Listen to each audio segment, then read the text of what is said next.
I had been looking forward to this trip for months. At 72 years old, time with my son Marcus felt more precious than gold. When he suggested a week in Savannah, just the three of us and the children, my heart swelled with a familiar, foolish hope. Maybe this time, I could finally get through to Serafina. The 4-hour drive from Atlanta was filled with the sounds of my daughter-in-law's plans. She spoke in sharp, definite tones about spa treatments and restaurant reservations, her voice cutting through the hum of the highway. Marcus just nodded along, his eyes on the road, occasionally offering a quiet, "Of course, dear." I tried to join in, asking about my grandchildren, Zoe and Malik. Serafina gave a short, clipped answer without turning her head. Marcus just ignored me. I retreated into the silence of the back seat, feeling less like family and more like cargo. We pulled up to the Coastal Empire Resort. My resort. A familiar pride swelled in my chest. I had built this place from nothing. Every polished brass handle, every blooming magnolia in the gardens, every crystal in the chandeliers.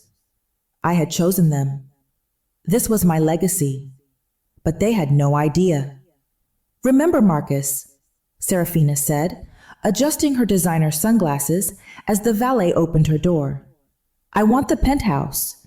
I don't care what they say about availability. Just make it happen." Marcus nodded, already handing over the keys. "I know, honey. I'll take care of it." He was 47 years old, my son. The confident boy I raised, the one who used to build forts in the living room, was gone.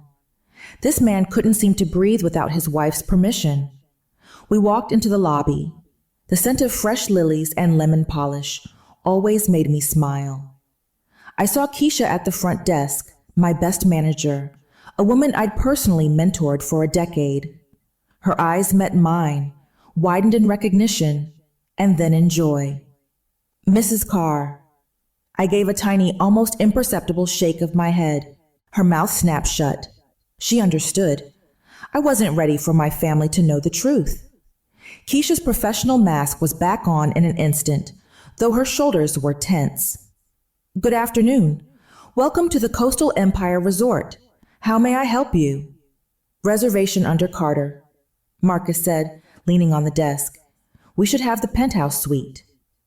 Keisha's fingers flew across the keyboard. "Yes, Mr. Carter.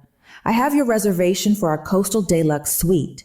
It is lovely, with a private balcony overlooking the river." She paused, her voice polite. "The penthouse, I'm afraid, is booked for the duration of your stay." I watched Serafina's face harden, her jaw tightened, and her eyes, hidden behind those dark glasses, were fixed on Keisha like a predator. "That is unacceptable," Serafina snapped. The warmth in the lobby seemed to drop 10 degrees. "Do you know who we are?" I specifically requested the penthouse. Keisha remained calm, a true professional. "I do apologize for any misunderstanding, Mrs. Carter. The deluxe suite is one of our finest. I don't want to hear about some second-rate room." Serafina's voice was suddenly loud, sharp enough to make other guests turn and stare. "I want the penthouse, and I want it now." I took a step forward, my hand outstretched, hoping to diffuse the situation. "Serafina, dear," I started, my voice quiet. "Perhaps we could just look at the deluxe." She spun on me. Her face was contorted with a fury that stole my breath. "You be quiet," she shouted.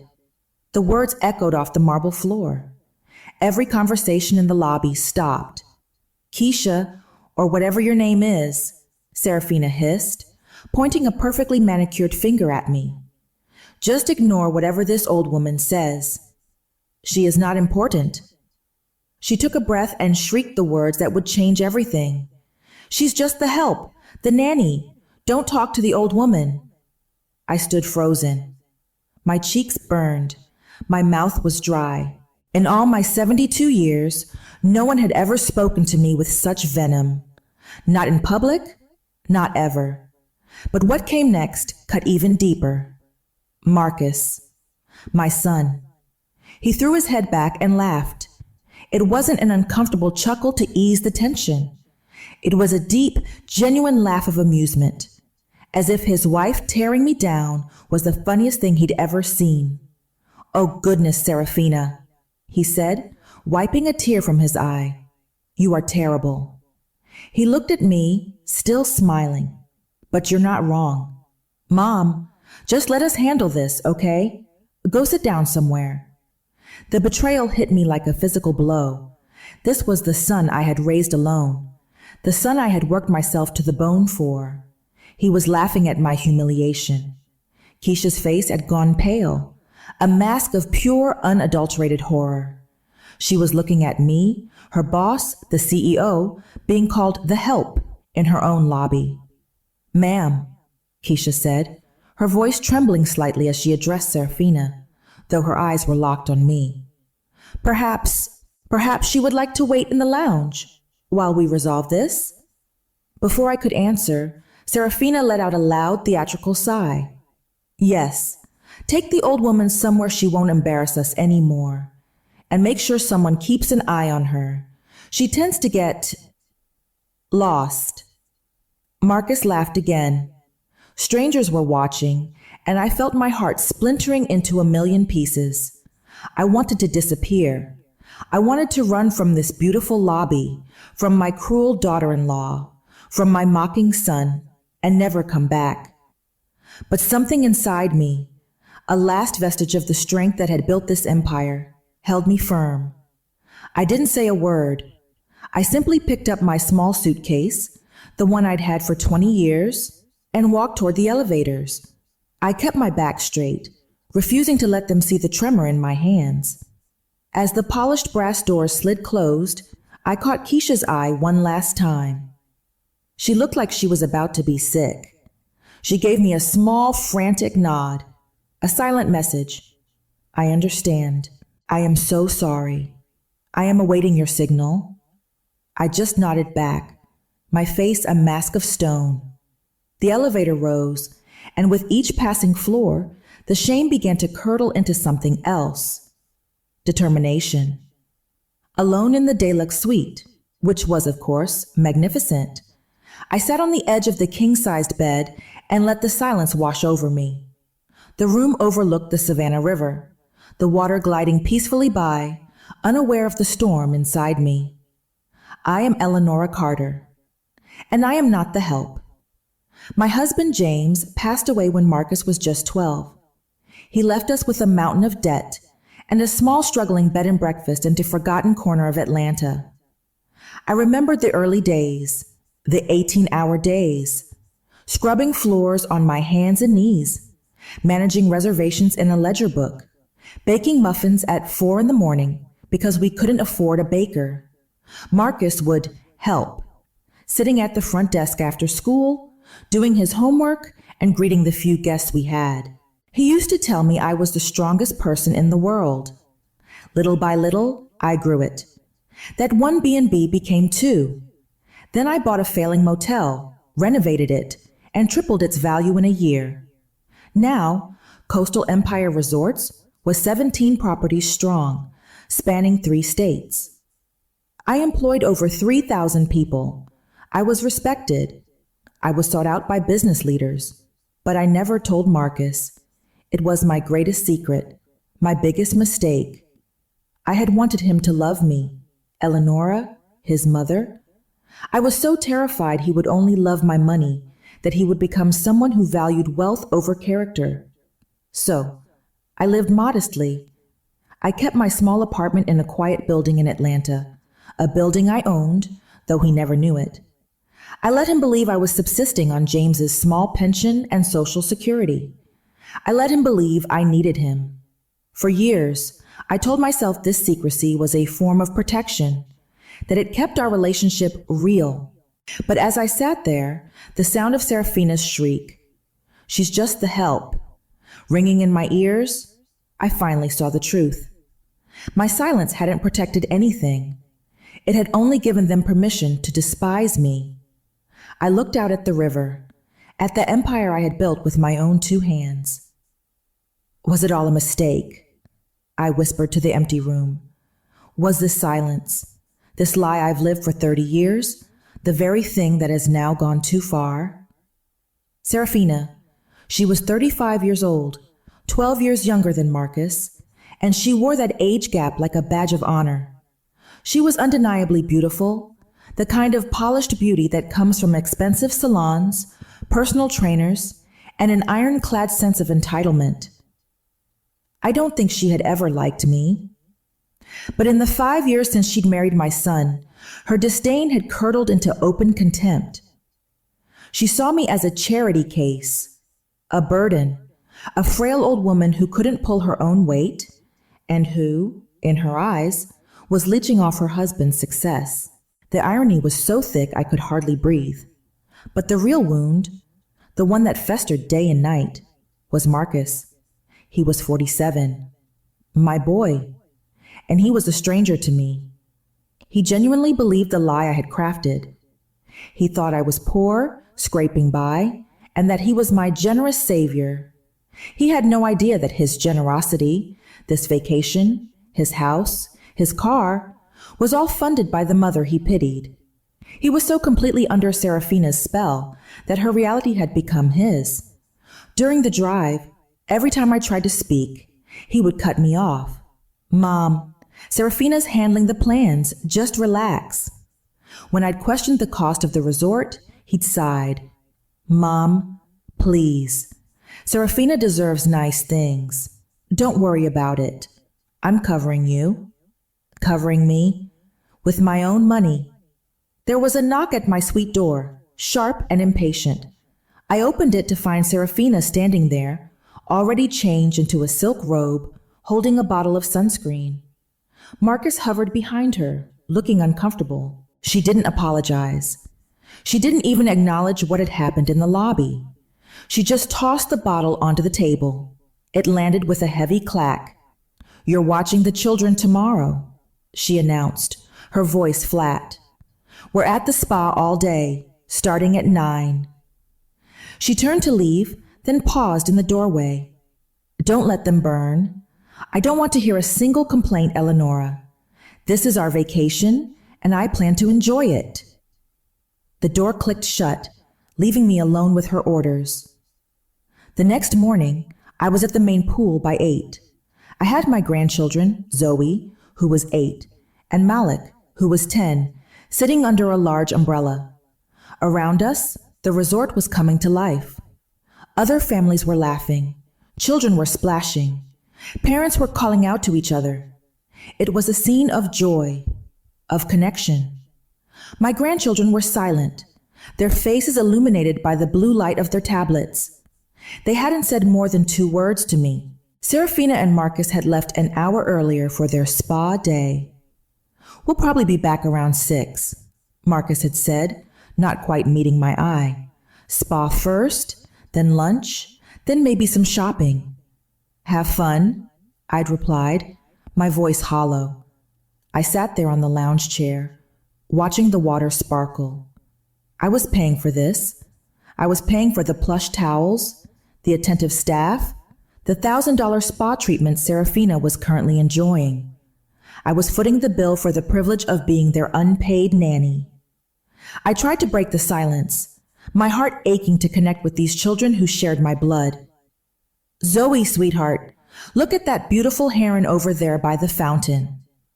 She grunted, not looking up. "Malik, I remember when your father was your age. He could swim clear across the lake." "Okay, Grandma," he mumbled, his thumbs moving furiously on his screen. I felt invisible. They were right here, but they were a million miles away, lost in a world Serafina had built for them, a world where I was just a boring old woman. I reapplied their sunscreen at 10 o'clock sharp, my hands moving mechanically over their small shoulders. They tolerated my touch but did not welcome it. Finally, Zoe sighed, a sound of profound boredom, and set her tablet down. My heart leapt. Maybe she wanted to talk. Maybe she wanted to swim. She turned to me. Her eyes, so much like her father's, were cold and assessing. "Grandma," she said, her voice flat, "is it true? Is what true, sweetie? Zoe looked up from her screen, her expression one of simple curiosity. Mom says you used to clean houses for rich people. The question was a slap. I had been called help in the lobby, but this was different. This was a lie planted in the mind of my grandchild. What? I stammered, my laugh sounding brittle and false. No, sweetie. Where did you ever hear that? Zoe just shrugged. Mom says it all the time. No, honey, I said, trying to keep my voice gentle, trying to undo the damage. I don't clean houses. I'm a businesswoman. I build hotels, like this one. Malik, my grandson, let out a short, sharp laugh. It was a sound of pure scorn. It was his father's laugh from the lobby, miniaturized. He finally looked up from his tablet, his eyes cold. Mom says you make up stories because you're ashamed of being poor. His voice was so certain, so matter of fact. She says you're delusional. Delusional. The word hung in the humid air. The cheerful splashes from the pool, the laughter of other families, it all faded into a dull roar. This pain cut deeper than the lobby. The public humiliation from Serafina was one thing. That was her own brand of cruelty. But this was a calculated poisoning. Serafina hadn't just insulted me. She had been systematically, deliberately, teaching my grandchildren to see me as a pathetic, compulsive liar. She was erasing me, painting over my life's work with the portrait of a senile old woman who cleaned houses. She was stealing my legacy from the only people I ever wanted to share it with. The pain from the night before was a burning flash. This was a deep, cold ache. This was a betrayal that felt total. I looked at these two children, my own blood, who looked back at me with a mixture of pity and contempt. I clenched my fists, my fingernails digging into my palms. This silence, this lie I had maintained for 30 years to protect my son, had just become the weapon used to destroy me. And I knew, in that moment, this silence must end. I looked at my grandchildren. They had delivered their devastating blows, and, as if nothing had happened, returned to the glowing screens in their laps. They were just children, repeating the poison they'd been fed. I couldn't be angry at them. But the pain inside me was shifting. The deep, aching hurt was crystallizing into something hard, something cold. It was resolve. My 30-year lie, my grand strategy to protect my son from the burden of wealth, had been a catastrophic failure. My secrecy hadn't protected Marcus. It had made him weak. It had made him a man who would laugh at his mother's humiliation. It had given Serafina a vacuum to fill with her own cruel narratives, painting me as a delusional burden. I had built an empire of 17 hotels, but I had failed to build an ounce of respect in my own son. I needed to know why. That was the question that burned in my mind.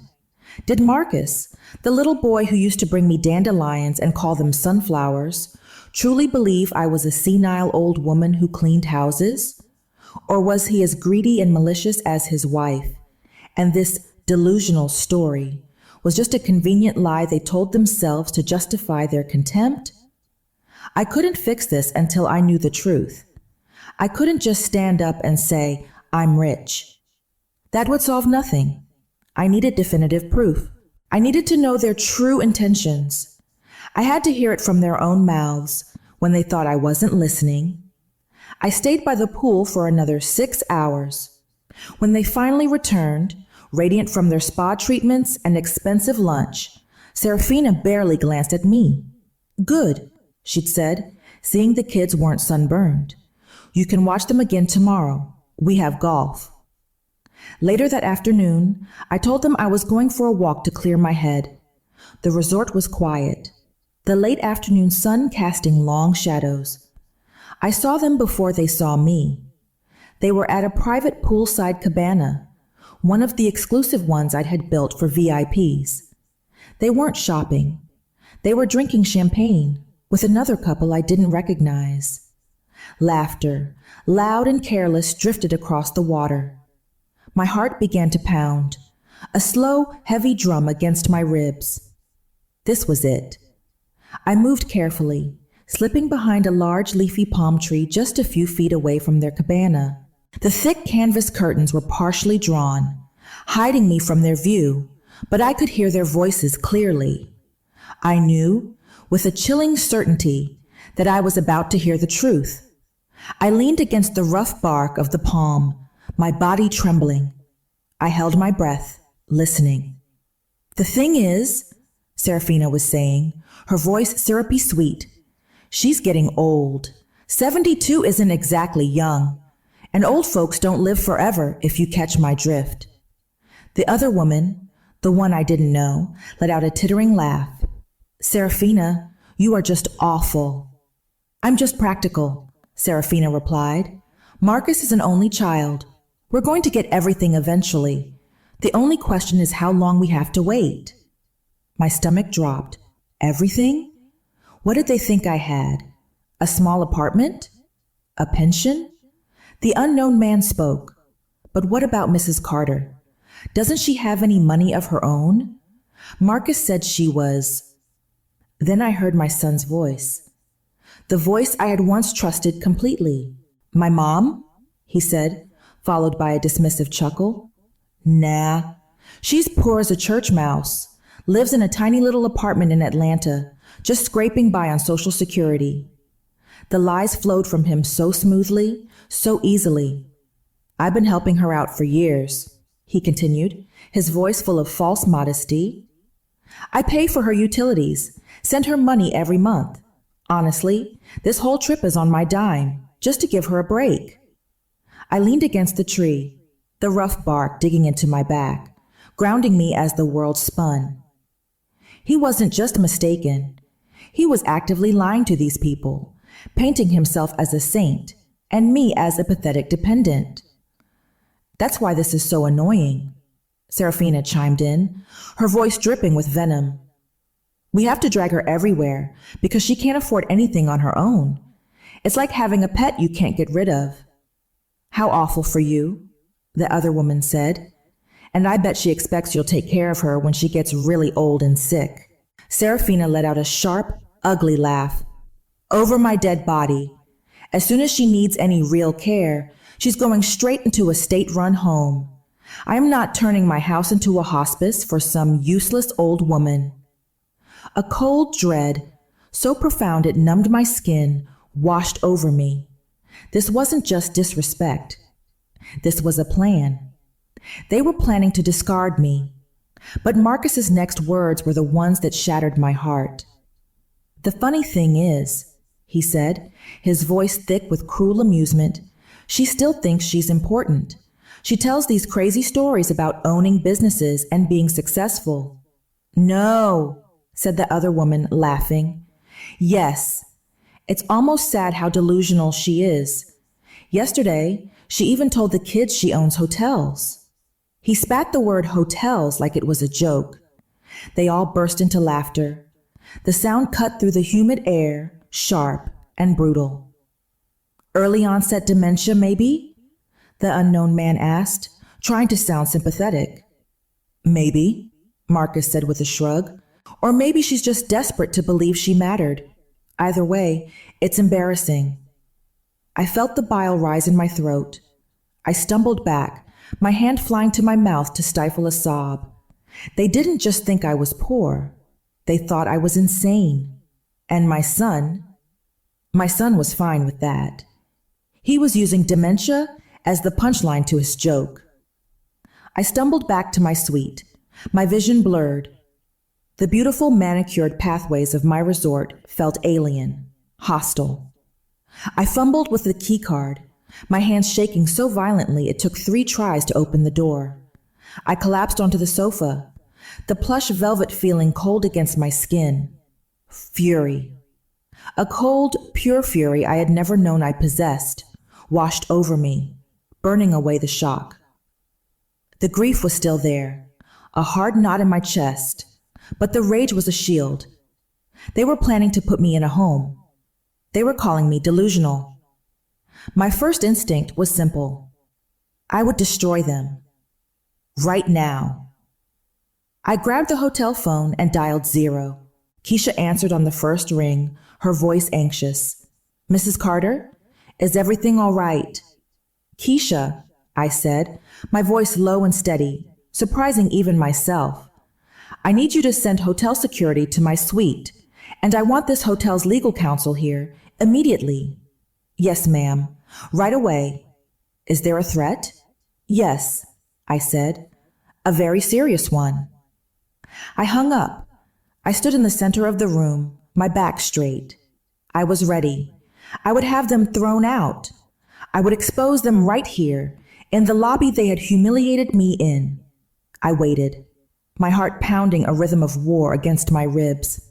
The door opened, but it wasn't Keisha. It wasn't security. It was Marcus and Serafina. Serafina was smiling. It was a terrible smile, all teeth and no warmth, a smile of victory.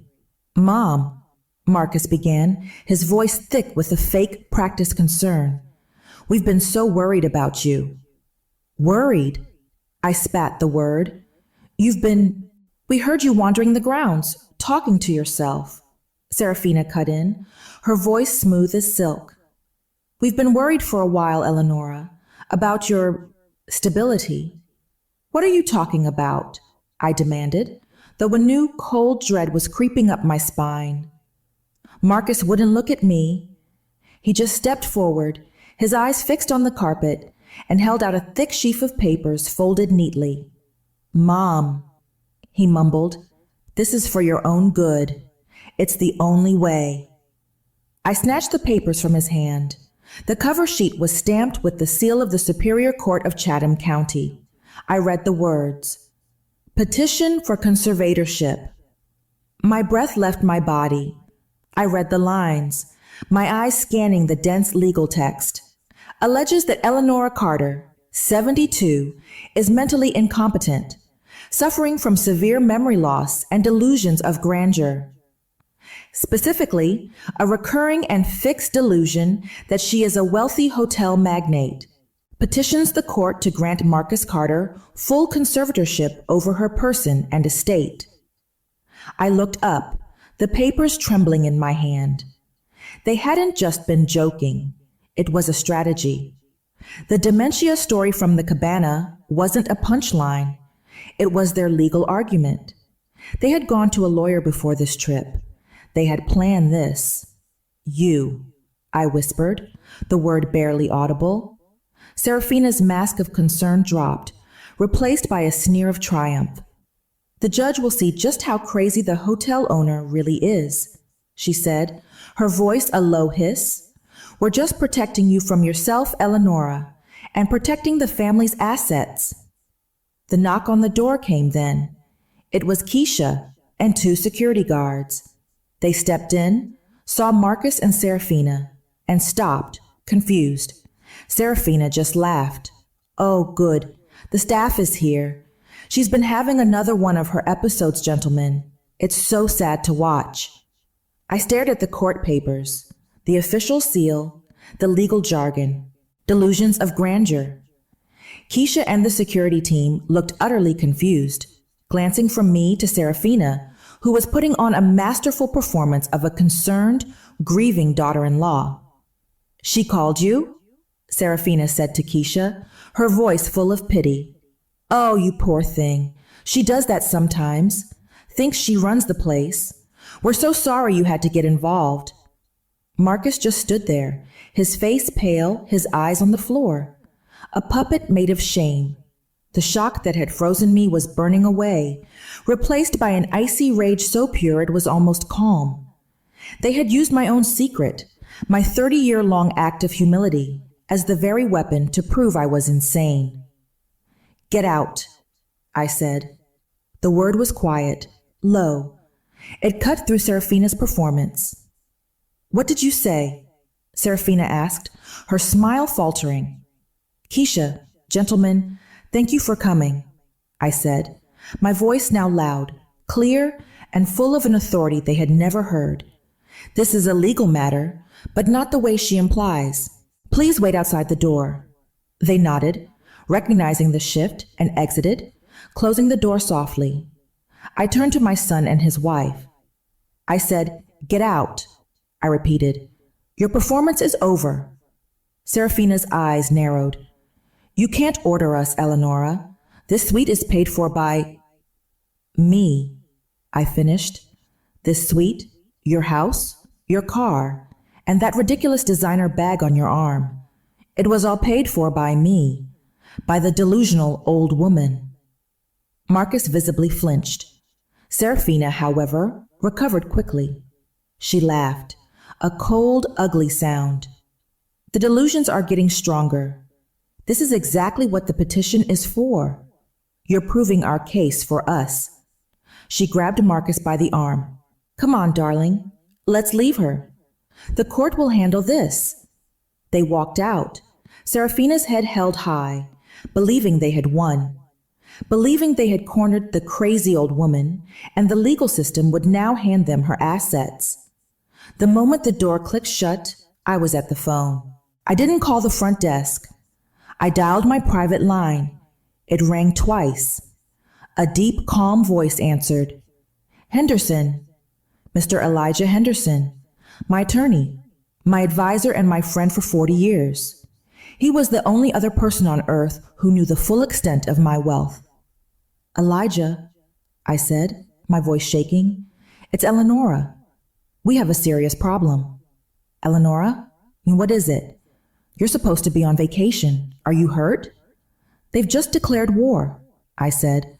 I explained everything, the lobby, the cabana, and now the petition. There was a long silence on the line. I heard him take a deep, slow breath.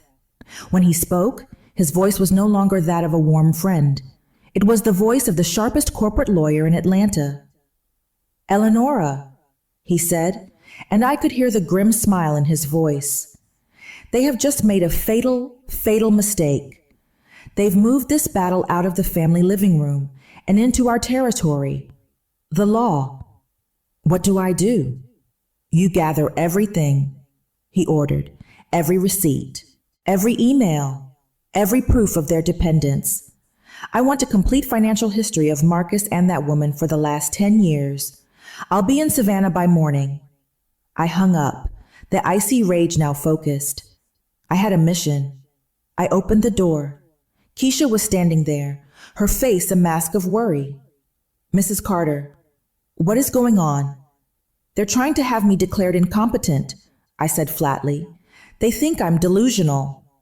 Keisha's mouth fell open. "I need your help, Keisha," I said, my voice hard as steel. "I need you to be a witness, and I need every second of that security footage from the lobby, high definition, with audio." While I spent the evening in my suite, which now felt less like a sanctuary and more like a war room, Mr. Henderson was digging in Atlanta. He didn't need to dig deep. The motive was sitting right on the surface.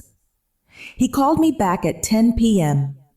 "Eleonora, I have the why. It's not just about the state-run home. It's about the trust. The Eleonora Carter Trust, the fund I had set up for my grandchildren's future, and which Marcus would oversee only upon my death. He's been trying to access it," Henderson said, his voice grim. "My contact at the bank says Marcus and Serafina have made formal inquiries 3 times in the last 6 months. They tried to get beneficiary access." "Access?" I said, confused. "But the terms are ironclad. Nothing is accessible while I'm alive." "Exactly," Henderson replied. "They were denied every time. The bank told them the only way the terms could ever be altered is with your signature, or with a court order deeming you incapable of signing for yourself." The pieces clicked into place with a sickening finality. I finally understood. The dementia story wasn't just a convenient insult. The conservatorship petition wasn't just a spiteful attack.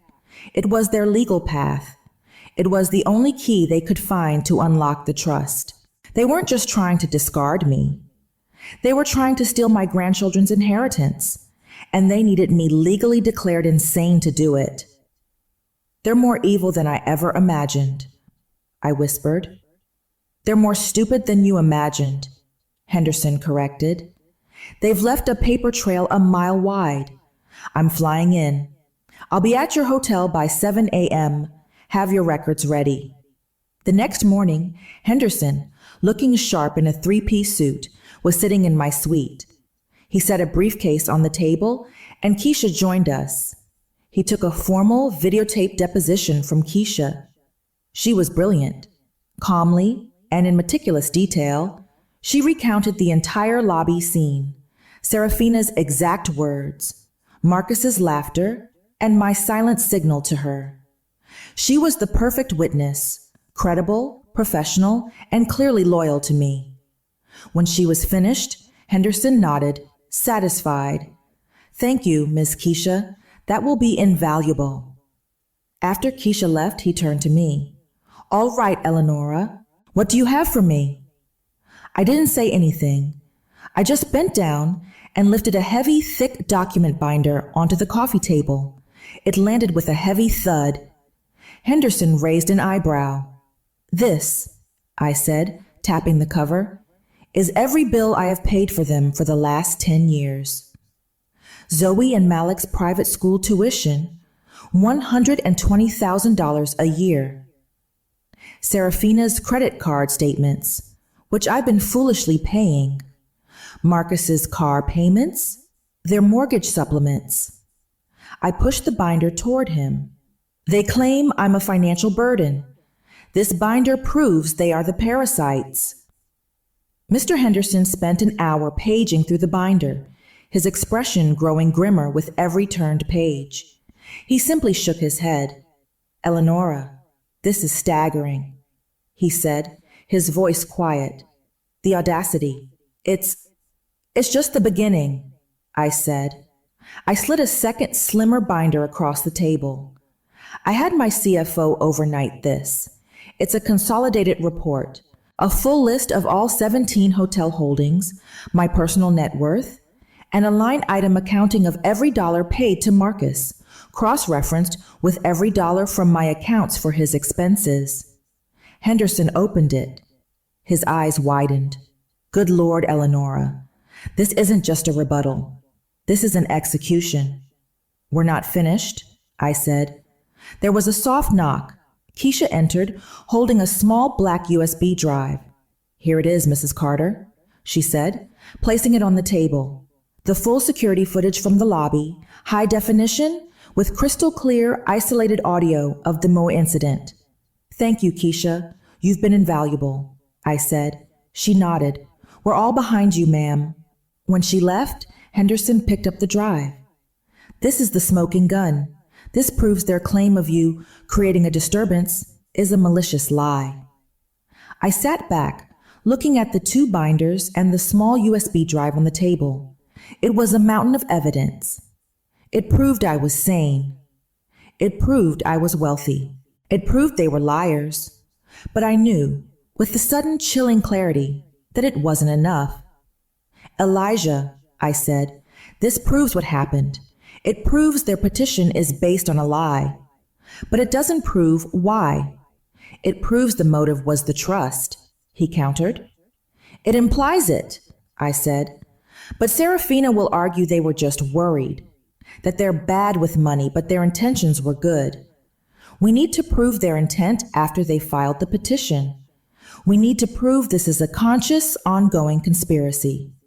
Henderson frowned. How do you propose we do that? They'll be on their guard now. They're arrogant, I said. They're not on guard. They're celebrating. They think they've won. I stood up. I went to my purse and pulled out a small digital audio recorder, no bigger than my thumb. Where are you going? Elijah asked, his eyes narrowing. They're in the suite down the hall. Marcus and Serafina, I said. But we're all technically part of the Carter family suite. There's a shared common living room that connects all 3 bedrooms. I walked out of my room and into the opulent shared space. It was empty. Their door was closed. I could hear the television inside. I slipped the recorder under the edge of a large potted ficus tree near the sofa. It was invisible. I turned it on. I went back to my room and waited. 3 hours later, I heard their door open. I heard them enter the common room. I heard the pop of a champagne cork. My heart hammered in my chest. I waited until I heard their door close again, signaling they'd gone back to their bedroom for the night. I retrieved the recorder. I sat down with Mr. Henderson. I pressed play. We heard glasses clinking. We heard Serafina's triumphant laugh. Then we heard her voice, clear as a bell. And it'll be so simple. Once the judge declares her incompetent, we'll have power of attorney. We drain the trust, sell her properties, and that Atlanta apartment will finally be ours. God, I hate that old-fashioned furniture. Henderson clicked, "Stop." He looked at me, his face grim. "Checkmate," he said. Mr. Henderson packed his briefcase. The binders, the USB drive, and the small audio recorder were all tucked securely inside. "Checkmate," he said again, a grim, satisfied sound. "They've provided the rope, the tree, and the trial. All we have to do is show up." He left for Atlanta to file our counter evidence with the court, leaving me to endure the final days of this vacation in a state of suspended war. Serafina, buoyed by a grotesque new confidence, escalated her control immediately. She was no longer just insulting. She was actively imprisoning me. The next morning, I went to take Zoe and Malik to breakfast. Serafina stepped in front of the door, blocking my path. She had a phone in her hand, already recording me. "Where do you think you're going, Eleonora?" she asked, her voice laced with that fake syrupy concern. "I'm taking my grandchildren to breakfast," I said, my voice flat and cold. "No," she said, her smile widening. "I don't think so. You are not to be alone with them. Not until the court decides you're safe." Zoe and Malik peered around her legs, their faces confused. "Mom?" Zoe asked. "We're hungry." "Mommy's just protecting you, sweetheart," Serafina cooed, never taking her eyes off me. "We don't want Grandma frightening you with her stories. It's not good for her or for you." She was building her case. Every interaction was now evidence for her petition. She was trying to provoke me, to get a reaction she could show the judge. I just stood there, my hands clasped in front of me. I would not give her the satisfaction. "As you wish," I said, and retreated to my room. Later that day, Marcus came to my door, alone. He looked terrible. His eyes were bloodshot, and he hadn't shaved. He looked like the weak, broken man he was. "Mom," he stammered, wringing his hands. "Mom, please. This has gone too far." "Yes," I said. "It has." "Look," he said, stepping into the room, his voice a low, desperate whisper. "Serafina. She's worried. We're both worried. But this doesn't have to go to court." I waited, saying nothing. "If you would just agree," he pleaded, "just agree to let us help. Let us manage your finances, just to take the burden off you. We can make this all go away. We can tell the judge you agreed, that it was all a misunderstanding." This was their olive branch, their plea bargain. They wanted me to sign over my meager assets willingly, so they wouldn't have to go through the trouble of having me declared insane. He was still lying. Even now, he was still lying. I looked at my son, the boy I had raised, the man I had funded, the traitor who had laughed at my humiliation and plotted my disposal. I felt nothing. No pity, no anger, just a vast cold emptiness. I walked to the door and held it open. "I will see you in court, Marcus," I said, my voice as calm and final as a eulogy. The blood drained from his face. He saw for the first time that the mother he thought was a deluded old woman was gone. His face hardened. The weak-willed boy disappeared, and the greedy man his wife had molded finally took his place. "You'll regret this," he hissed. "You'll be sorry." He turned and left. The next time I saw him, it would be across a courtroom. The Atlanta courtroom was cold. It felt sterile, the air smelling of old paper and floor wax. I sat beside Mr. Henderson at the defense table, my hands clasped in my lap. Across the room, Marcus and Serafina sat with their lawyer. Serafina was dressed in a modest dark blue suit, a pearl necklace at her throat. She looked the part of the grieving, responsible daughter. Marcus just stared at his hands, his face ashen. The judge, a stern, no-nonsense woman named Judge Althea Hayes, peered down at us over her glasses. "Mr. Davies," she said to their lawyer, "you may begin." Serafina and Marcus's lawyer, a slick man with a voice like oil, stood up.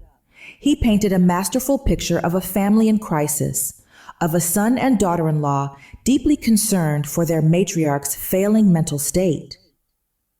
"We are not here to punish, Your Honor," he said, his voice dripping with false sincerity. "We are here to protect."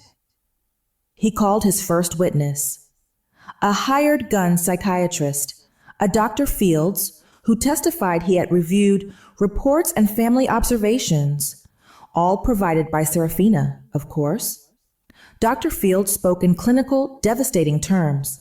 "The subject, Mrs. Carter, exhibits classic signs of memory loss, paranoia, and fixed delusions of grandeur.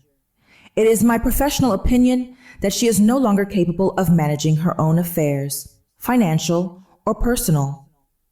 Mr. Henderson just scribbled a note, his face impassive.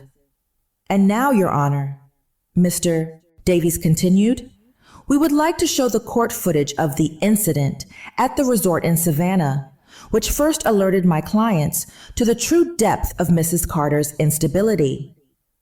My heart hammered. He was going to show the video. The large screen in the courtroom flickered to life. It was the lobby security footage. I saw myself. I saw Serafina. I saw Marcus. But there was no sound. We watched the silent, grainy footage. We saw Serafina talking to Keisha. We saw me step forward. We saw Serafina spin, her face contorted. We saw her pointing at me, her mouth open in a silent shriek. Then the camera angle, the one they'd chosen, panned to me. It showed me standing there, frozen. It showed Keisha and the security guards arriving, looking at me with concern. "As you can see, Your Honor," Mr. Davies said, pausing the frame on my shocked face. Mrs. Carter became agitated. She caused a public disturbance so severe that hotel security had to be called to escort her away. It was a brilliant, despicable lie. Without the audio, I did look like the problem. I looked like a confused old woman who had caused a scene. The judge looked at the frozen image of me. Her expression was one of genuine concern. She turned to me, her eyes full of pity. "Mrs. Carter," she said, her voice softer now, "these are very serious allegations. Your family seems deeply worried about you." I saw Serafina dab at her eye with a tissue. She exchanged a quick, smug glance with Marcus. They had done it. They had painted me as insane. I looked at the judge's pitying face, and for the first time, a sliver of real fear cut through my anger. It looked like they were winning. Judge Hayes turned her gaze to our table. "Mr. Henderson," she said, her voice heavy with resignation, "do you have any rebuttal, counselor? Or are you prepared to accept your client's need for care?" I held my breath. Mr. Henderson stood up slowly, adjusting his tie. He buttoned his suit jacket, his movements calm and deliberate. "Your Honor," he said, his deep voice filling the courtroom, "we don't just have a rebuttal." He paused, letting the silence hang. "We have the truth." Mr. Henderson walked to the center of the courtroom. He held a small USB drive in his hand. "Mr. Davies," he said to the opposing lawyer, "you were kind enough to play the lobby security footage for us, but I believe you accidentally played it on mute." Serafina's lawyer froze. Objection! The audio is irrelevant. Irrelevant? Henderson boomed. The entire petition rests on the claim that Mrs. Carter was agitated and delusional. The audio defines the entire context. I'll allow it, Judge Hayes said, her eyes narrowing. Your Honor, Henderson said, let's review that footage again, this time with the audio. He slid the drive into the port. The silent movie on the screen flickered and restarted. This time, Serafina's voice, high and shrill, filled the courtroom. You be quiet. The judge's head snapped up. Don't talk to the old woman. She's just the help, the nanny. We all heard Marcus's casual, cruel laugh. You're terrible, Serafina, but you're not wrong. A wave of murmurs swept the courtroom. Serafina had gone bone white. Her lawyer looked like he'd been punched. Judge Hayes stared at Marcus, her face a mask of cold fury. Mr. Carter, you laughed? Marcus stammered. It was a joke. The defense calls its first witness. Henderson cut him off, his voice like thunder. Ms. Keisha Williams, please. Keisha walked to the stand, calm and professional. Ms. Williams, Henderson began, can you state your occupation for the court? I am the Regional Chief Operating Officer for Coastal Empire Resorts. And in what capacity do you know the petitioner, Mr. Carter, and his wife? I met them as guests at our Savannah property, Keisha said. They were checking in. And can you identify the defendant, Eleanor Carter? Keisha turned and smiled at me. Yes, sir, I can.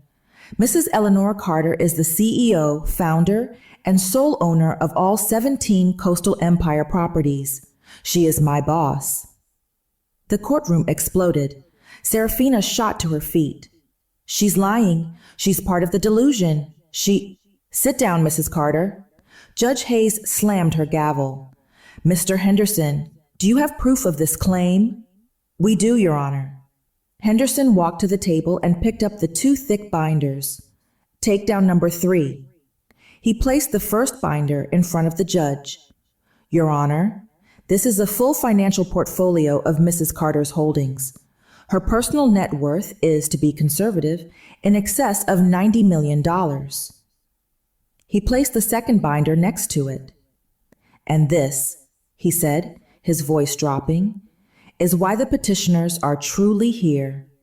This is a ledger of every dollar Mrs. Carter has paid for them, including $120,000 in private school tuition for their children, $80,000 in Serafina's credit card bills in the last year alone, and the mortgage payments on their Atlanta home, the home they claim they are generously allowing her to visit. Serafina was hyperventilating. Marcus looked like he was going to be physically sick. Mrs. Carter is not a burden, Your Honor, Henderson pressed. She is the bank, and the bank is being foreclosed upon. Finally, Henderson said, retrieving the small digital recorder, as to the claim of dementia, as to the petition being filed out of concern for Mrs. Carter's well-being, I submit this recording, taken just days after they filed this petition. He pressed play. First, we heard the cabana conversation. Marcus's voice, clear and mocking. She tells these crazy stories about owning businesses. It's almost sad how delusional she is. Then Serafina's voice. As soon as she needs real care, she's going straight into a state-run home. The judge's eyes were closed. She looked like she was in physical pain. And finally, Henderson said, the celebration, after they served Mrs. Carter with the court papers. He played the last file. Serafina's triumphant, champagne-fueled voice filled the silence. Once the judge declares her incompetent, we'll have power of attorney. We drain the trust, sell her properties, and that Atlanta apartment will finally be ours. Silence. A total dead silence hung in the courtroom. Serafina had her head in her hands. Marcus was openly weeping, a pathetic, broken sound. Judge Hayes slowly, deliberately took off her glasses. She polished them, her movements measured and full of a terrible cold rage. She put them back on and looked at Serafina and Marcus. "Petition denied," she said, her voice quiet but shaking with fury. "And that is just the beginning. This is the most disgusting, clear-cut, and malicious case of attempted elder fraud and conspiracy I have ever seen in my 15 years on this bench." She slammed the gavel down. The sound echoed like a gunshot. I stood up, my legs shaking but strong. I looked directly across the room, past the lawyers, past the disgrace. I looked at my stunned, broken son and his ruined wife.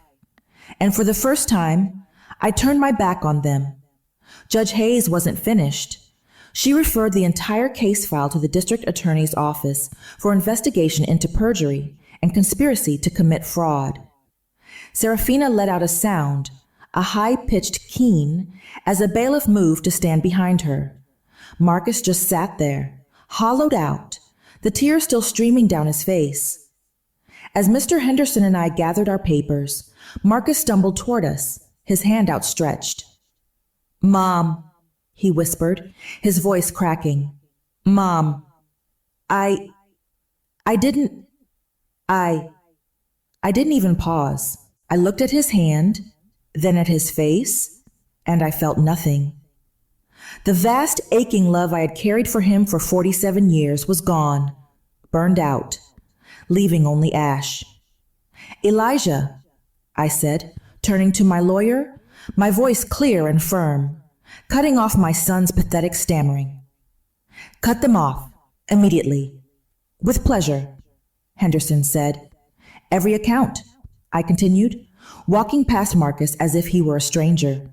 "All support, the house, the cars, the tuition, everything. As of this moment, they are on their own."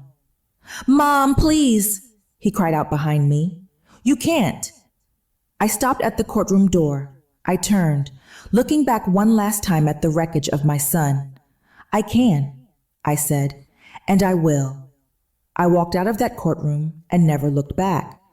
That was 6 months ago. I don't live in Atlanta anymore. I moved into the real penthouse, the one at my flagship resort in Savannah. My office, which overlooks the river, is bright and full of light. Keisha runs the company now. I promoted her to Chief Operating Officer. She was born for it. I am, for the first time in my life, semi-retired. I spend my mornings in board meetings and my afternoons on a new project. The Eleanora Carter Foundation is now fully endowed. It's not for my family. It's a fund to provide seed money and mentorship to single mothers who want to start their own businesses. Women like me. Women who refuse to be told they are the help. The first checks go out next week. Serafina and Marcus lost the house, of course. They filed for bankruptcy. The criminal charges are still pending, but I don't follow the case. It's not my concern. The court, however, did rule on one thing that is my concern. My office door bursts open. "Grandma!" Zoe and Malik run in. Their faces bright, their school uniforms rumpled. The court granted me full and sole visitation rights. They are different children now. Without their mother's poison, they are bright and curious and kind. "Look," Zoe yells, shoving a piece of paper into my hand. "I drew a design for a new sandcastle with a moat." Malik is already at my desk, looking at the architectural models for our new Austin property. "Grandma, I think the pool should be bigger, right here." I laugh, a sound that feels light and real. I pull them both into a hug, breathing in the scent of playground sunshine and pencil shavings. I lost a son. I lost the illusion of the family I thought I had. But I regained myself. I found my legacy. And I finally got to introduce myself to my grandchildren. And this time, they know exactly who I am. The son I thought I knew may be gone, but the dignity I fought for still lives on through my new foundation, and my grandchildren. Thank you, my dear friends, for walking this road with me. If this story touched your heart, I'd truly love to hear from you. Tell me, what city or country are you listening from, dear? Rate this story from 0 to 10 so I can see how far the truth of our legacy can travel. Feels like sitting on the porch with family, just heart to heart. May God's peace be with you always.